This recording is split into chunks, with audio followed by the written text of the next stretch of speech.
So daylight savings taking a toll. People are coming in. Back to lecturing and back to chapter 10.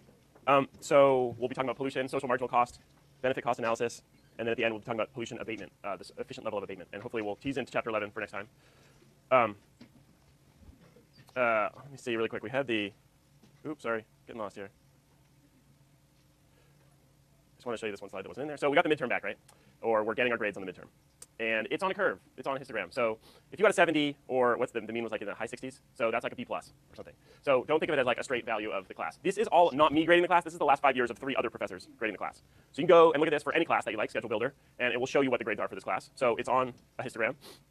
If you got more than 1 standard deviations below the mean, so if you got below a 50, you really need to come talk to me or talk to the TA and see what we can do to get you on track to be on this histogram, on the higher bars of this histogram, not on the lower tail. A couple other things about the grades. So the grades as they're input into the B courses are not like correctly imputing what your grade is. 2 things about that. One is the podcast is just like an extra credit for the homework grade. So your homework grade, which I think is 30% of your grade, will be based on the actual problem sets with the math in it. And the podcast will be a way to like bring up your homework grade. So if you look on the B courses, they're weighted equally. So I just have to figure out how to change the weighting there. And midterms will be the way they are now. If you go up a bunch from your midterm to your final, we can weight your final more, and we can look at different ways to weight things if you make a big improvement between now and then. Hope that's helpful and more, not too much information. So here we are. We're starting the second half of the class. So the first half of the class, we got some meat and potatoes of Econ 1. We got some what's like the basic little bits of Econ 1 that we need to know. And then in the second half of the class, we're going to go more into these environmental applications. The next few weeks that are chapters 10, 11, and 12 are sort of the base. This stuff will be on the final. This stuff will combine what you knew in the first part of the class with what we'll learn in the second part of the class. But the problem sets and the final will have stuff from chapter 10, 11, 12, social marginal cost, social cost of abatement, stuff like that. So we'll talk in 10, 11, 12 about these externalities, measuring them, graphing them on these graphs that would seem familiar to us, and then ideas about government intervention and regulation. So increasingly in the second half of the class, I will be taking more divergences to explain things about the real world, the Clean Water Act, the Clean Air Act, the way this plays out in reality. So we'll have our simple graphs that we have to keep knowing, but we'll have to keep illustrating that with the way things work in the real world, how we reduce carbon or sulfur dioxide in practicality. Then there's a couple chapters on time, interest rates, and discounting. So that will be a shift to looking at a different set of math. Then the last few lectures are on resources, forests, fisheries, and then water and carbon at the end. So we'll be moving through different topics of environment and resources, learning a graph and some math along the way. So right now we're going to go back to chapter 10. We need to really dig in chapter 10, 11, 12, because these are sort of the meat of what's the pollution reduction part of the class.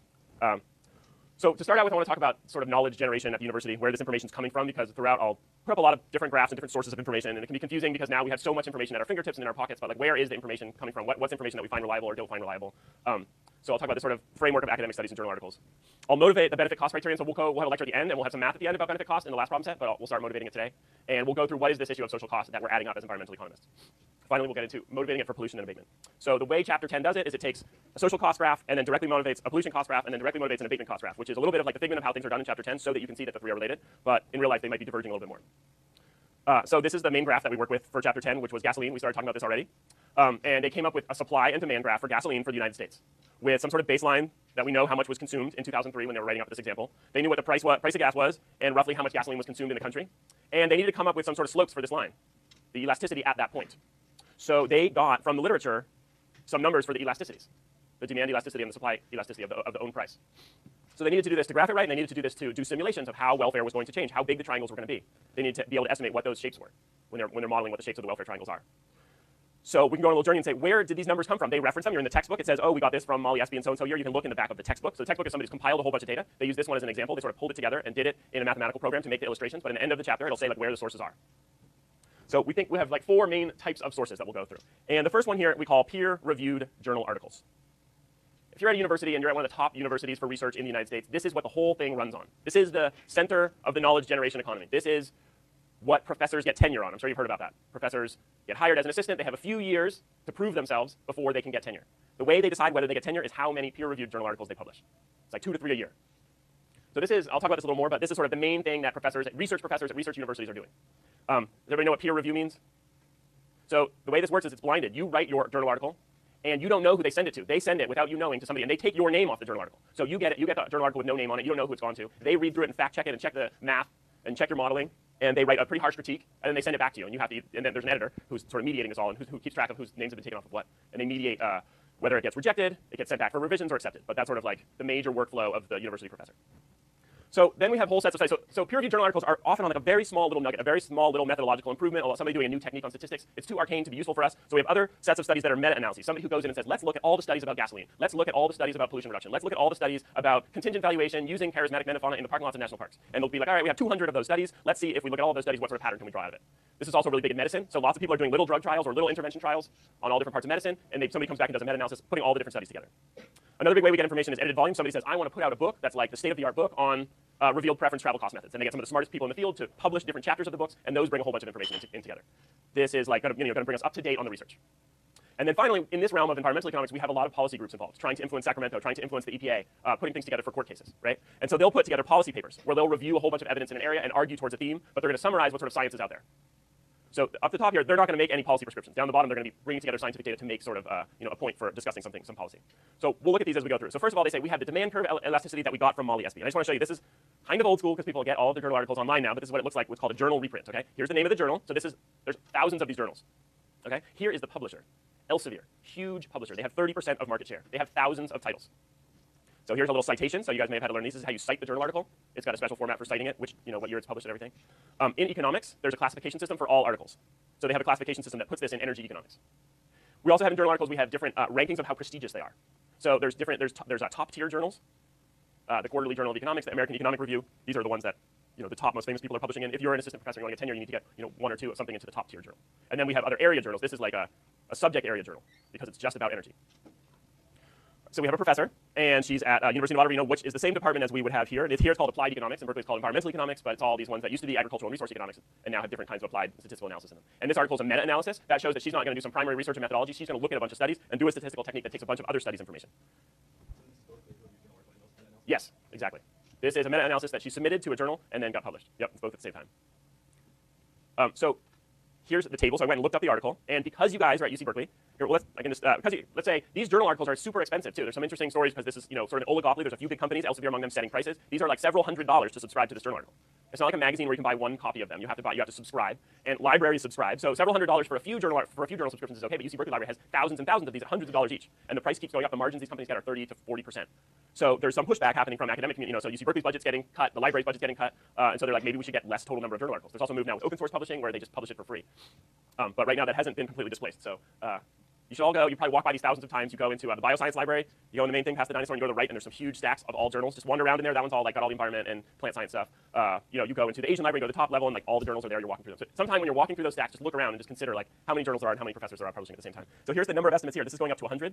So there are hundreds and hundreds of journals. This is 80. This is 90. These are all different published numbers from different studies. So she took a database that had hundreds of different people's estimates of the own price elasticity of demand for gasoline out of all different published publications. So for the textbook, they took 0.7, which is somewhere here. Right? And they said this looks like a middle level estimate for us. It's not really clear in the textbook why they took that one, but we can see that's sort of in the middle of these estimates here. Then they said we need a supply curve elasticity. So here we got our friend Elsevier here, the big journal publisher. We have another journal that's different. So there's all these ones. This one's resource and energy economics as opposed to just energy economics. So there's lots of different forums that you can put your journal articles in. And these people are from Colorado School of Mines, another place we're doing similar stuff. Here, if we want to cite it, here's our citation right here. So they went through a whole bunch of different studies looking for what a good supply elasticity would be. And so now the authors have a reason. They've looked into the literature and looked at people who have looked up tons of different studies in literature to come up with what these slopes are. And they're not only doing it just to draw this picture, but they're doing these numerical numbers in a mathematical program. But they took the price of gas, the quantity of gasoline consumed from sources, and then they got these slopes of these lines from these journal article sources. So then we move forward and we need to think about these social costs. How much is consuming so much gasoline imposing on society?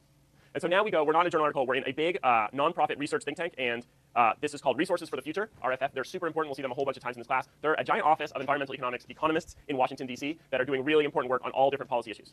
A lot of people would say that they're sort of on the right, on the conservative branch of environmental economics, but they're the part that's believing in sort of market and economic solutions. They're the people that are proposing there's like a price and a tax and a way to do everything through economics.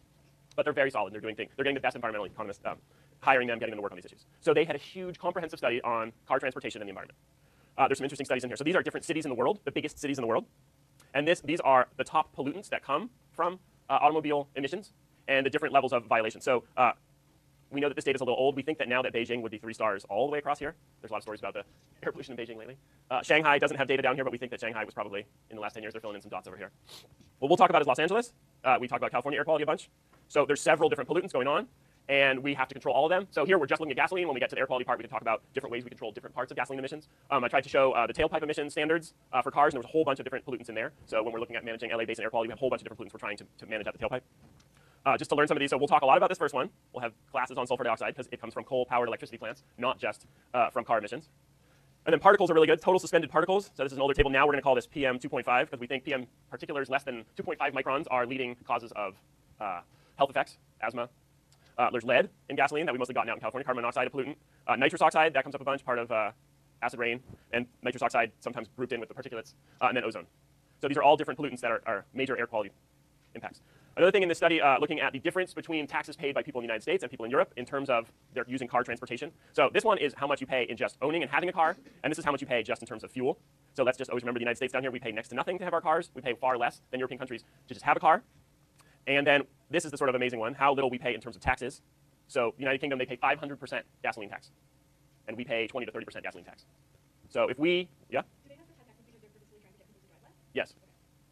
But we're at a moment in society where we're looking at like, what's the future going to be without carbon, or how can we get people to just consume less carbon per person, per unit of economic output, for a whole bunch of reasons. So if we, this is an aside, but sort of the background to the class, if we want to get ourselves to be less carbon per person, less carbon per unit of GDP, we can learn, yeah? Sorry, other question.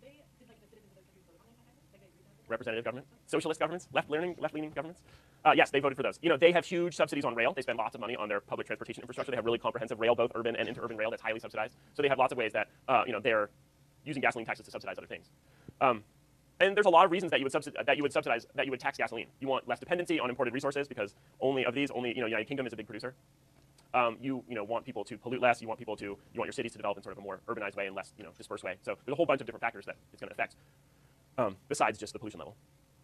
So here's another way to think about things. This is an interesting graph that has how dispersed people are living, people per square mile. So this is denser, and this is sprawling, right? And this on this axis we have per capita vehicle miles traveled.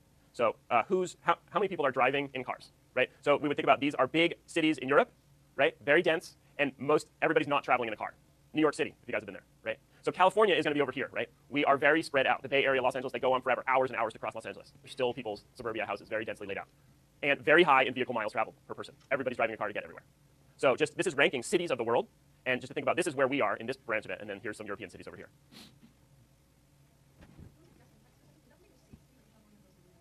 Yeah, and they do vary. They do vary a bit. California tax is higher than other places, but but it's still it's never going to be like up at 100%, right? So the price in California is like $3.50 a gallon. You go to some other states, it'll be like $3.30 a gallon or something like that. But it definitely varies by state for sure. So then we get to this table. So we're looking this up. The reason we're doing all this is we're saying, oh, they're going to build this social marginal cost graph that we're going to use as what we're going to learn about in chapter 10. What are these externality costs? What is the pollution cost of driving? So we get to this table in the report from the RFF, and we say, oh, look, here's their estimates of how much the social costs are.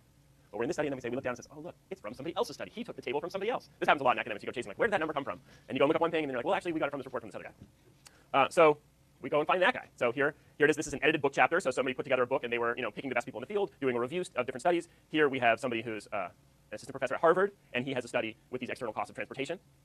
So we go from this policy paper to the edited book chapter, and then we find out that his studies are coming from a whole bunch of other people's studies. And just really quickly here, so these are some of the big environmental nonprofits that are doing work here. World Resources Institute. If you guys want to go into this field, these are awesome places to work, to go to DC and do an internship, or go if you're interested in policy. These are the people doing the good work. Natural Resources Defense Council. And then the last one would be Conservation Law Foundation. So these are groups that sue on behalf of the environment. These are groups that get, a lot of times, the federal government or state governments to do what they're supposed to do. There's laws on the books protecting the environment or reducing pollution. And these are groups that put the lawsuits on behalf of the endangered species, or on behalf of some public health issues, on behalf of rivers that are getting polluted. So in this, they had all done different studies on the external costs of automobiles and published them that this author was able to compile. And then here's the ones that we talk about, congestion, so that's like traffic, air pollution, noise pollution, water pollution, solid waste, so tires, oil filters, accidents, so it's a whole cost on our society of us driving around because there's accidents constantly happening, the amount of energy that we're using. Parking is an expense. We have to build all these parking garages in the middle of our cities. So then we can sum up numbers for these external costs that it's costing our society to depend so heavily on gas.